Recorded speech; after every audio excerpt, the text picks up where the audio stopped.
I am in a very privileged position right now to be able to be joined by some really great panelists today to talk about something which I've personally seen have such an incredible impact, but not on just on from a top level, but also from a bottom level. Now, the topic of today's discussion is upskilling from the top, and usually we rarely hear that. We always talk about lower level skills. We always talk about the entry level skills, or first level or second level or tier skills, but we never really hear about skills from the top. And what skills?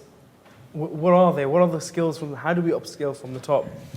And especially in a time and day when we are living in a massively disruptive period of time, the fourth industrial revolution, as some people call it, where technology is taking over. Where there's a fear of robots taking over. There's a fear of, but then also there are some genuine fears about climate change and so on and so forth.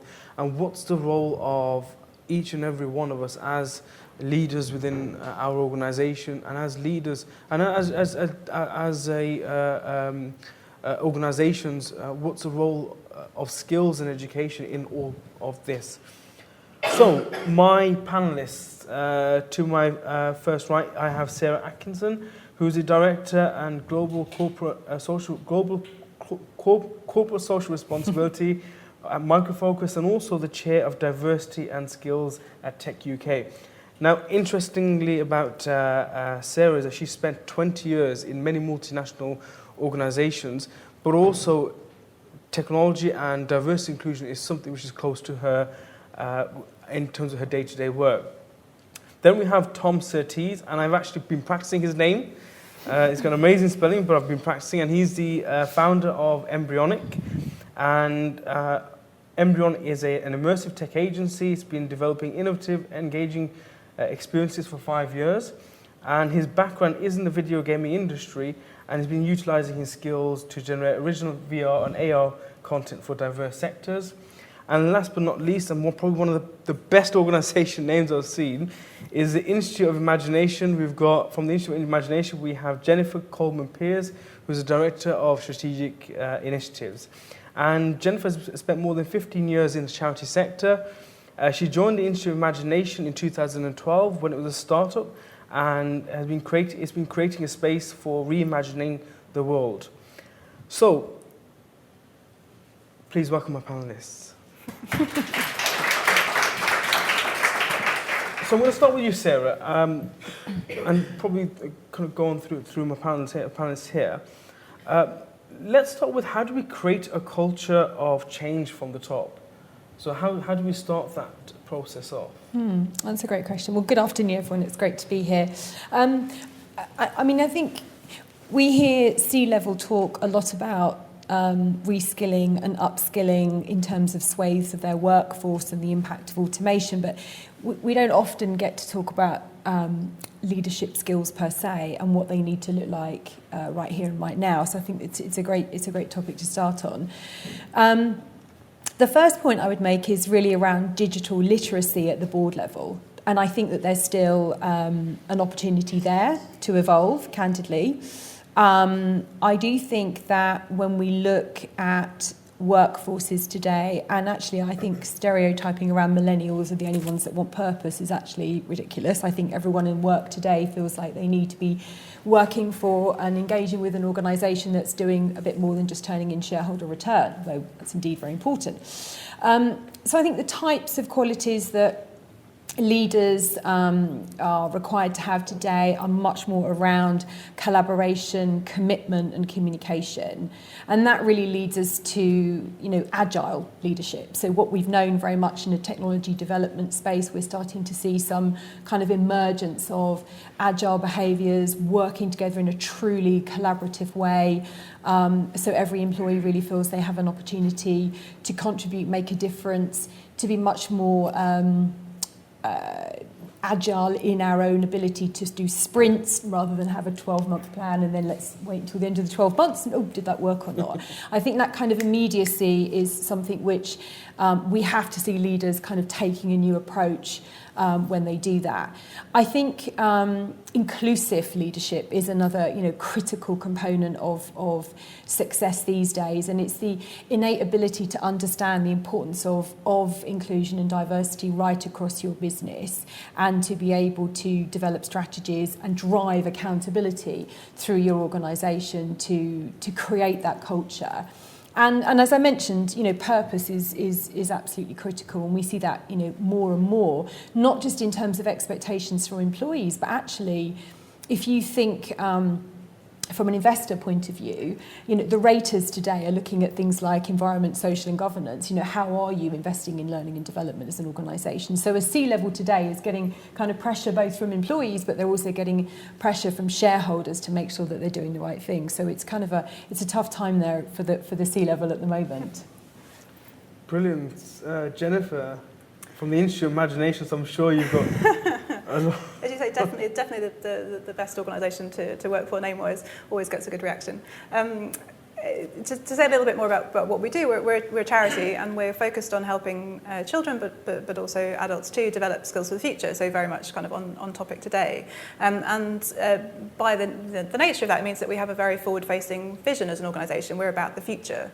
That future is always moving, and so the organisation is always working to kind of keep pace with that. So in terms of your question around creating that culture of kind of upskilling, culture of change from the top, we kind of have a bit of a head start because our vision is forward-facing. Which necessitates therefore the whole team to kind of keep pace with that. So I think that the kind of cultural the shaping of the culture very much follows the vision and strategy that you set for the organisation, and that's relevant for any organisation, no matter where you're working, whether it's in the corporate sector, whether it's in the charitable sector or in the education sector. We're all in the business of looking at the future in one way or another. So I think if that's sort of front and centre, that's the first starting point to helping kind of drive that change.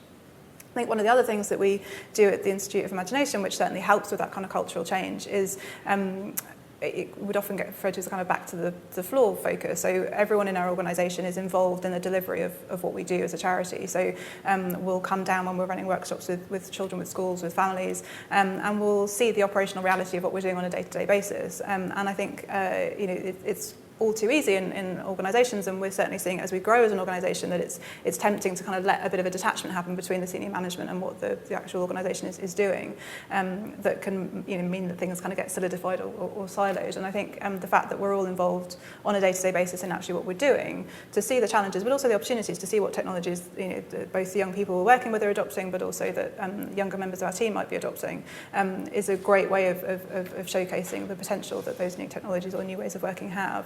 So, I guess, in answer to your question, two things that would spring to mind for me are having that vision that it's forward-facing, that kind of helps you to sort of be incentivised to upskill and to think about changing, but also that day-to-day experience of what the opportunities are on the shop floor.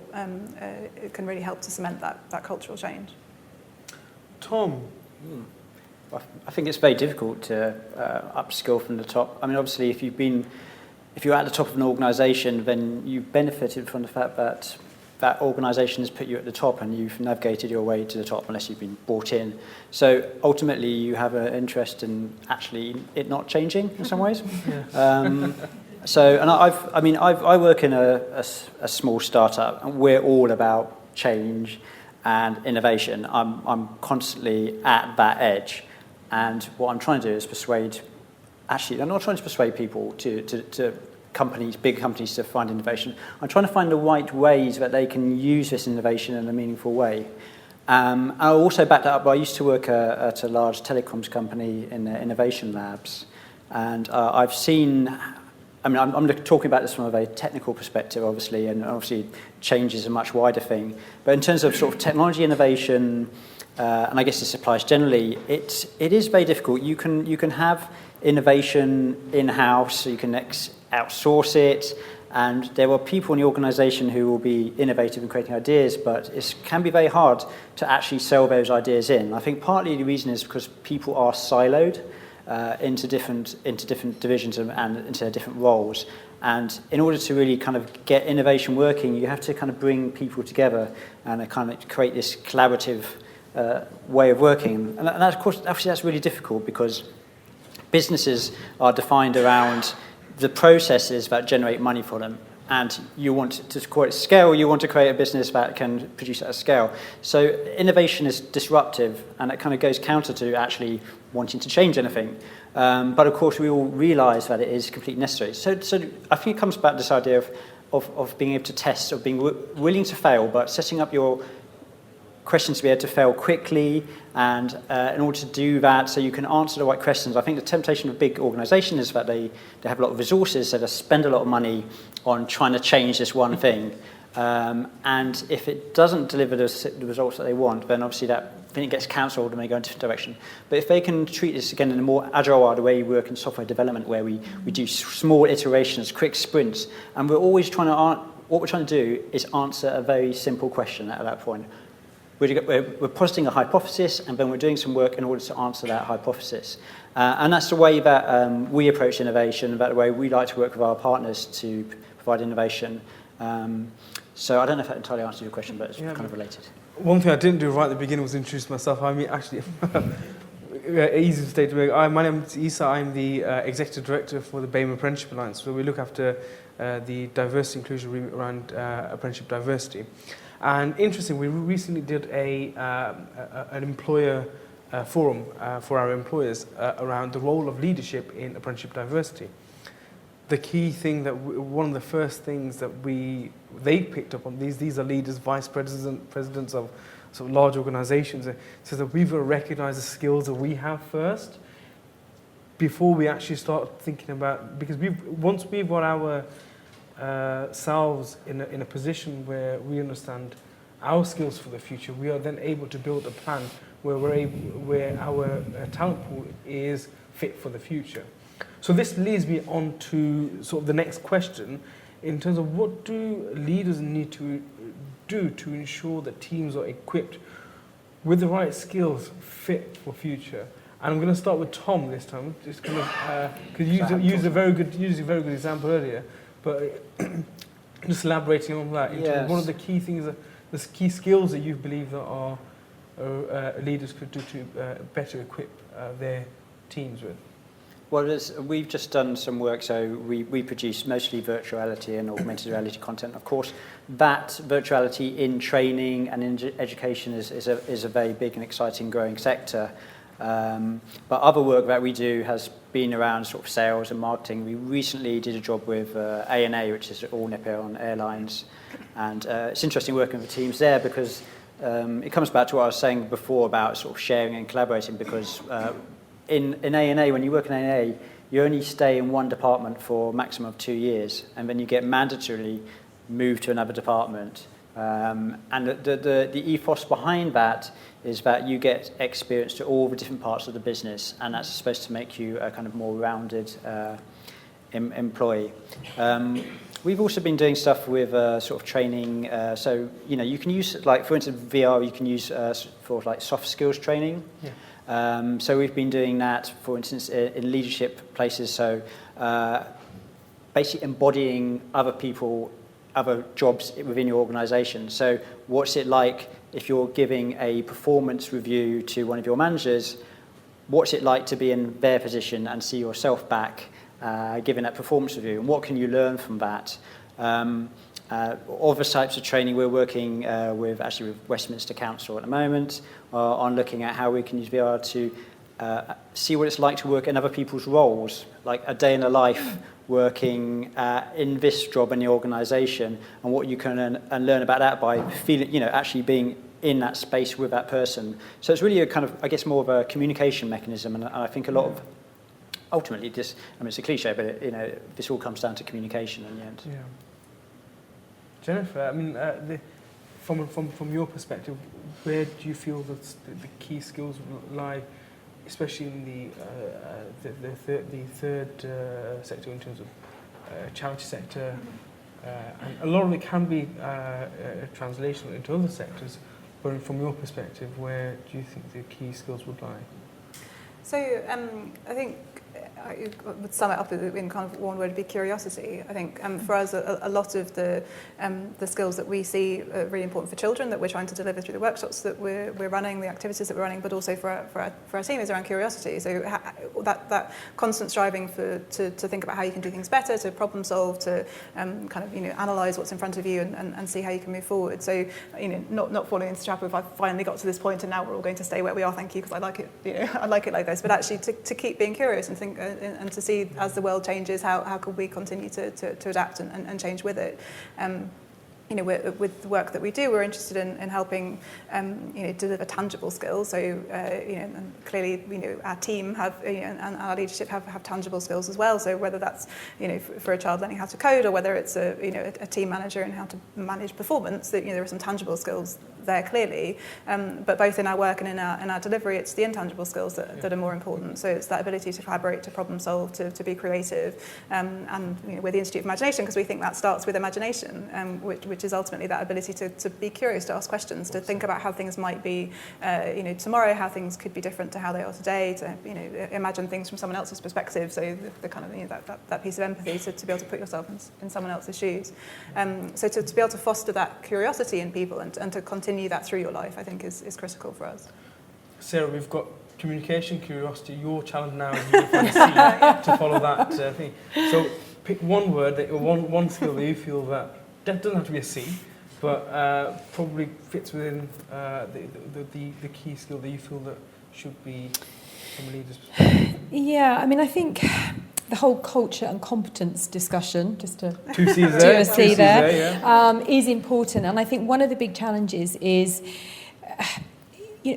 what are the technical skills that we're going to need in the future? And that's incredibly hard to predict with the speed at which technology is evolving. And we touched on it. I think we touched on it earlier in terms of, we could learn to code, but then by the time one graduates, is it low code, no code, what actually exists? So I think that's a challenge, definitely, to understand today. I think obviously the baseline is general digital skills, but I do echo Jennifer's comments around kind of EQ and emotional well-being as well. And I think well-being in the broadest sense is something which, from a leadership point of view, is equally as important to ensure you're embedding and instilling and role modelling as a leader in your organisation. And I know we're short for time, but just a really quick point there, which is also about, it's not so much the skills as the diversity of your talent base. And I think that is something which you can't just say we need 10 developers or whatever. You also have to be thoughtful about the uniqueness of the individuals bringing into the organisation, and particularly when you think about the pervasiveness of technology and how today we're all getting very used to algorithms and machine learning helping us and assisting us in our lives and hoping to find cures for things. We have to ensure that the talent base is representative of the people that are going to benefit from those solutions longer term. So it's competency, it's culture, but it's diversity overlaid across all of it. Thank you very much, Sarah.